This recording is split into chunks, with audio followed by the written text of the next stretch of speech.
Solo, a Star Wars story, is losing momentum quickly at the box office, even with a relatively quiet weekend free of any new blockbuster competition. After an underwhelming launch, the space saga fell 65% in weekend 2 with $29.3 million from North American theaters, according to studio estimates on Sunday. Solo has now earned $148.9 million domestically, which is still shy of Rogue One's December 2016 opening weekend of $155.1 million and over $135 million short of where Rogue One was in its second weekend.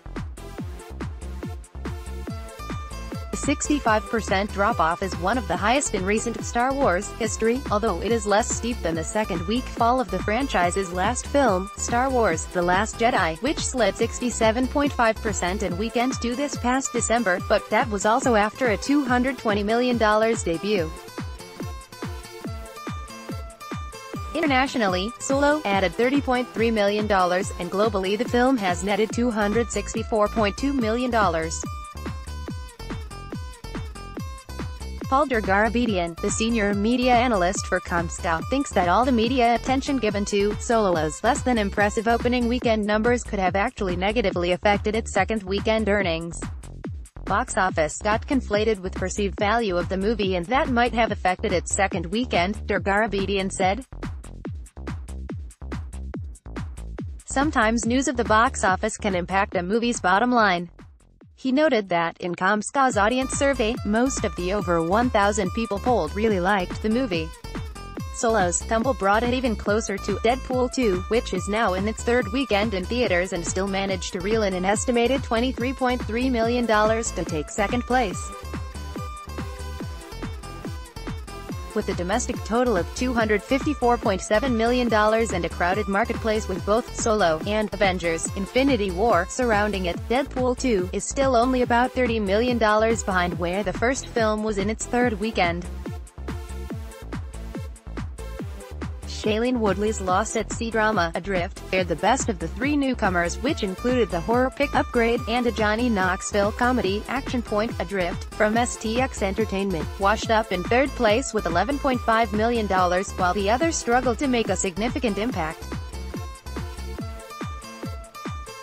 Upgrade opened in sixth place with $4.5 million behind both Avengers: Infinity War $10.4 million and Book Club $6.8 million, and Action Point, which was not screened for critics, landed in ninth place with a dismal $2.3 million.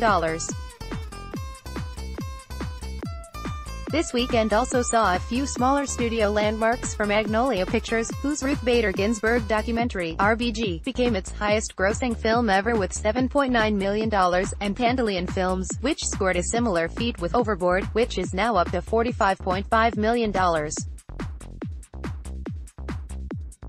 Even with Solo's stumble, the year-to-date box office is still up 6.2% as June kicks into gear with some big movies on the horizon, including Ocean's 8, Incredibles 2, and Jurassic World. Estimated ticket sales for Friday through Sunday at U.S.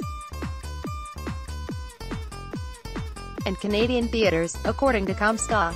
Where available, the latest international numbers for Friday through Sunday are also included. Final domestic figures will be released Monday. 1. Solo, a Star Wars story, $29.3 million, $30.3 million international. 2. Deadpool 2, $23.3 million. 3. Adrift, $11.5 million. 4. Avengers: Infinity War, $10.4 million.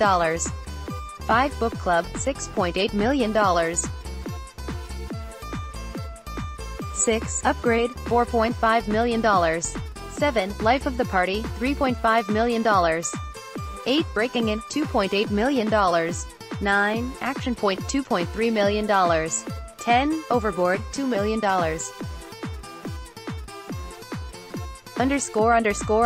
Universal and Focus are owned by NBC Universal, a unit of Comcast Corp. Sony, Columbia, Sony Screen Gems and Sony Pictures Classics are units of Sony Corp. Paramount is owned by Viacom Inc. Disney, Pixar and Marvel are owned by the Walt Disney Co. Miramax is owned by FilmYard Holdings LLC. 20th Century Fox and Fox Searchlight are owned by 21st Century Fox. Warner Brothers. and new liner units of Time Warner Inc. MGM is owned by a group of former creditors including Highland Capital, Anchorage Advisors and Carl Icahn. Lionsgate is owned by Lionsgate Entertainment Corp. IFC is owned by AMC Networks Inc. Rogue is owned by Relativity Media LLC.